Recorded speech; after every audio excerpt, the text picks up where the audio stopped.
हमारी 12 day series में आज डे 6 है, जिसका टारगेट्स और पीवाईक्यूज इसी के अंदर है। ये छोटा सा वीडियो है, जल्दी पूरा हो जाएगा। डे 6 में हम देखेंगे इंडियन नेशनल मूवमेंट फेस, जो 1857 से 1914 तक चला। हम देख रहे हैं कि धीरे धीरे ब्रिटिशर्स राज कर रहे हैं इंडिया पे, लगभग कंट्रोल भी कर लिया, और 1857 में एक छोटा सा रिवोल्ट भी कर दिया था हमारे लोगों ने। छोटा नहीं, वैसे बड़ा ही था, क्योंकि लेकिन इस रिवोल्ट ने फाउंडेशन रख दिया था इंडियन नेशनलिज्म का। तो फिर क्या हुआ, 1885 में इंडियन नेशनल कांग्रेस का फॉर्मेशन होता है। और ये क्या करती है कि लोगों को अपनी फीलिंग एक्सप्रेस करने का एक प्लेटफॉर्म दे देती है। ठीक है। तो ये जो है ना, इसमें दो टाइप के लोग थे। दो टाइप के लोग ऐसे, एक मॉडरेट्स थे और एक एक्सट्रीमिस्ट थे।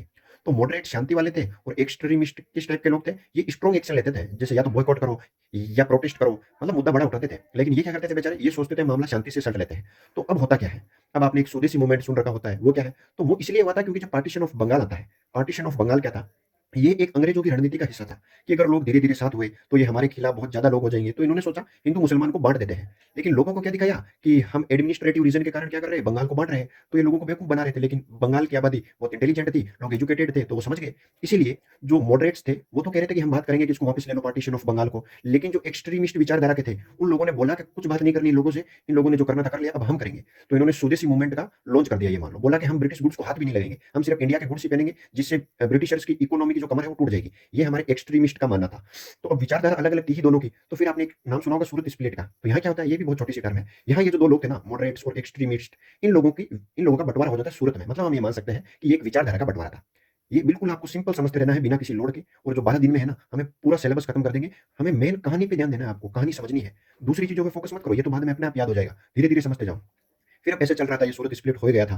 तो फिर क्या होता है, एक दिल्ली दरबार लगता है। दिल्ली दरबार क्या था, यहाँ किंग जॉर्ज फाइव को बुलाया जाता है। तो जो हमारे मॉडरेट्स थे, शांति वाले लोग, वो बेचारे डिमांड रखते ही है। तो फिर क्या होता है कि अंग्रेजों को सिचुएशन दिख जाती है कि ये लोग मानेंगे नहीं, ब्रिटिश गुड को भी बॉयकॉट कर रहे हैं। तो अंग्रेज दिल्ली दरबार में क्या करते हैं, वो उनके राजा को बुलाते हैं। तो किंग जॉर्ज फाइव उनके ब्रिटेन से इंडिया में आता है। अब इंडिया में आके वो क्या करते हैं, 1911 में ये 3 डिसीजन लेते हैं। पहला तो क्या करते हैं कि बंगाल पार्टीशन का जो इन्होंने कानून लाए थे उसको फिर से वापस ले लेते हैं, कैंसिल कर देते हैं। बोलते हैं बंगाल वाले के साथ रहो, हमें कोई दिक्कत नहीं, चलो।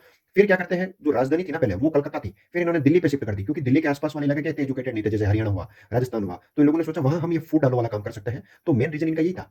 तो 1911 में इन्होंने राजधानी को दिल्ली शिफ्ट कर दिया। और एक छोटा सा काम इन्होंने और किया था, बिहार और ओडिशा को अलग कर दिया था। ये दिल्ली दरबार का काम है। यहाँ तक आपको सारे कॉन्सेप्ट समझ में आए। अब ये जितने टॉपिक हमने आज करे ना, इनसे पीवाईक्यूज देख लेते हैं। ये इंपॉर्टेंट टॉपिक्स है। मेन चीज आप अंडरस्टैंडिंग का ध्यान रखो, बाकी काम अपने आप हो जाता है। बाकी आप अपने आप भी क्वेश्चन कर लोगे। अब देखो, यहाँ कुछ पीवाईक्यूज है।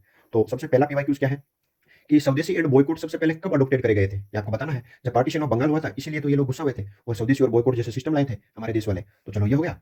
अब दूसरा क्या है, कि जो स्प्लिट हुई थी ना, जो कांग्रेस की स्प्लिट हुई थी सूरत में, जिनमें हमारे दो विचारधाराओं का बंटवारा हुआ था, वो कौन सा मूवमेंट था, तो वो स्वदेशी मूवमेंट था। ये भी इजी है।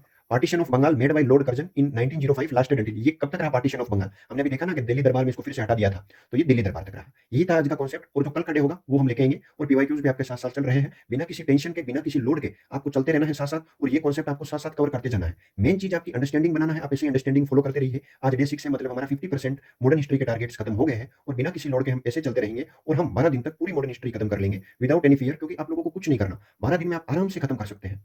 मेन ध्यान आप अंडरस्टैंडिंग पे दीजिए। और एक मैंने आपको फर्स्ट क्लास में भी बोला था कि मेन चीज होना चाहिए आपका वाई। वाई होना चाहिए कि वाई पर फोकस करो, ये हुआ तो ये क्यों हुआ। जैसे दिल्ली दरबार ये क्यों लगा था, ये बंगाल पार्टीशन क्यों हुआ था, क्योंकि अंग्रेजों की नीयत थी, बांटना चाहते थे। अगर हम बात करें कि ये स्वदेशी मूवमेंट क्यों आया, तो हमेशा वाई पर फोकस करा करो, वाई पर। अब अगर हम बात करें कि सूरत स्प्लिट क्यों हुआ, वाई देखा करो हमेशा, क्योंकि दो विचारधाराओं में बंटवारा था। आपको बस हमेशा वाई पर फोकस करना है। रिवोल्ट 1857 क्यों हुआ, तो फर्स्ट टाइम क्या हुआ भाई, रिवोल्ट क्यों होगा, क्योंकि लोगों को तंग कर रहे थे ब्रिटिशर्स, इसलिए हुआ। फॉर्मेशन ऑफ कांग्रेस क्यों हुआ, क्योंकि ये एक ऐसा प्लेटफॉर्म मिल गया लोगों को जहां पे लोग अपनी फीलिंग एक्सप्रेस कर सके। पहले कोई प्लेटफॉर्म नहीं था, तो लोग एकजुट होते रहे, ऐसे बन गया। आपका मेन एम होना चाहिए कि वाई जाना, हर चीज का वाई जानो। मेरे हिसाब से तो यही सबसे बेटर चीज है, ये आपको हर एग्जाम में हेल्प करेगी। वाई जानो, यूपीएससी इतने फैक्ट्स नहीं पूछता है। अगर आपका वाई क्लियर है तो आप लगभग सभी आंसर सही